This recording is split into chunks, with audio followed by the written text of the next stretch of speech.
In this video, we're going to look at setting up task dependencies and precedence, assigning durations to your tasks, and then how to highlight the critical path on your Gantt chart. So the first thing you see is that the duration start and the finish columns are showing here. And I've grabbed this separator bar here and pulled it to the right to reveal another column in the predecessor column.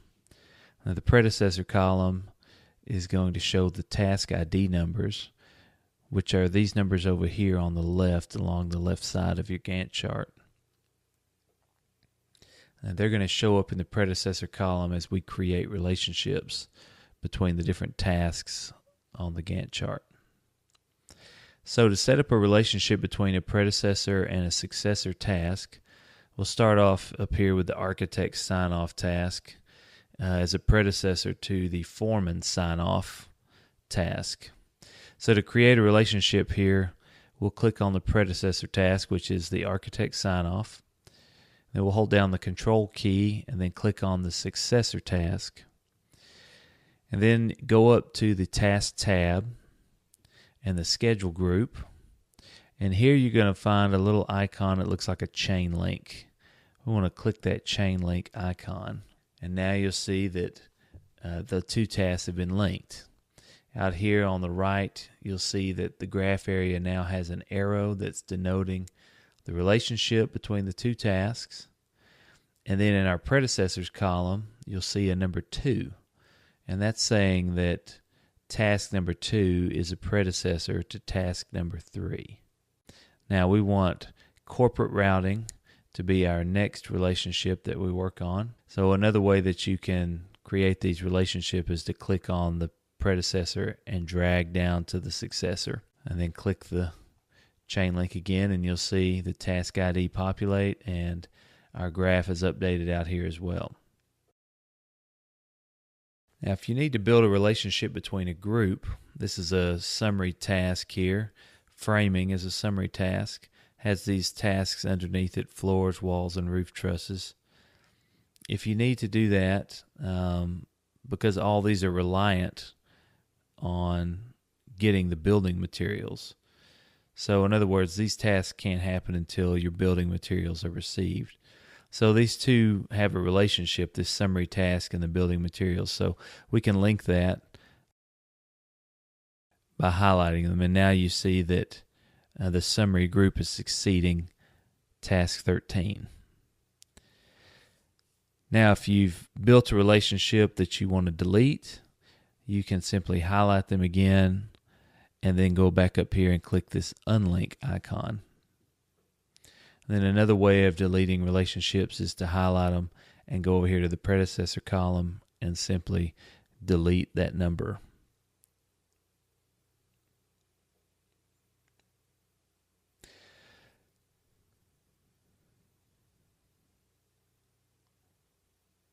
So I'm going to go in here and build these relationships out and speed this section up just a bit. Now you can see we've got all the task dependencies added in, and our Gantt chart has grown to show the flow of the project. You can see it here. Most of the tasks in this project are dependent on each other in a pretty logical way because it's a building project. So it's pretty straightforward. These are going to happen one after another. But projects don't always happen that way. Sometimes a project can be very complex and you don't always get this nice stair-step looking Gantt chart.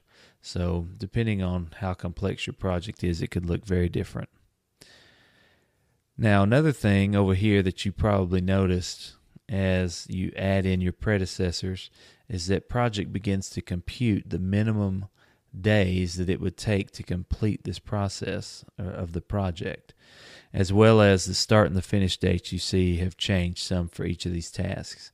Now these are the bare minimum durations that it would take on the precedents that you've created. And what we're going to do now is we're going to actually assign some duration estimates to each of these tasks. In the duration column, we'll start updating these durations.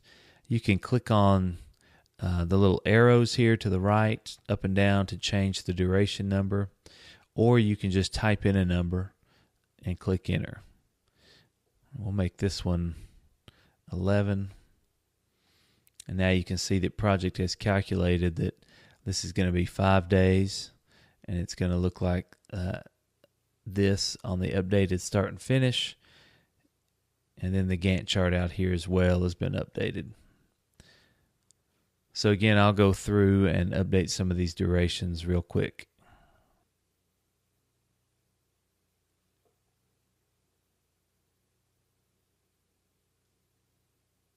Okay, now that you've developed these, you can see that the project is estimated to be 137 days and that it should be completed around June the 12th of 2018.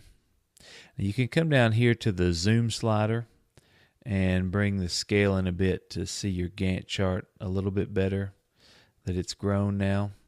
Sometimes it can be hard to get it to fit all in the right place. The zoom slider can be tricky a little bit here. Just see, I could go up here and move this slider over. We don't really need this predecessor column anymore, so we can move that. Now you can see the project a little better. Now let's identify the critical path in this graph by making it red. To do that, we're going to go up here to the Task tab, and then go to the Format bar to access the format controls. And then look in the bar styles setting, and you want to click on this Critical Tasks checkbox. And now you see the critical path in the chart has turned all red. I like to update my color a little bit. Go into this Format menu here, and then you'll see the different bar styles that you might see in the Gantt chart in this list. Let's scroll down here and see if we can find critical path. Here we go. Critical path is here, and you see that it's the red color. And if you come down here, you can click this picker, and let's choose the dark red because this is critical. And now you've got a much better looking Gantt chart that's ready to go.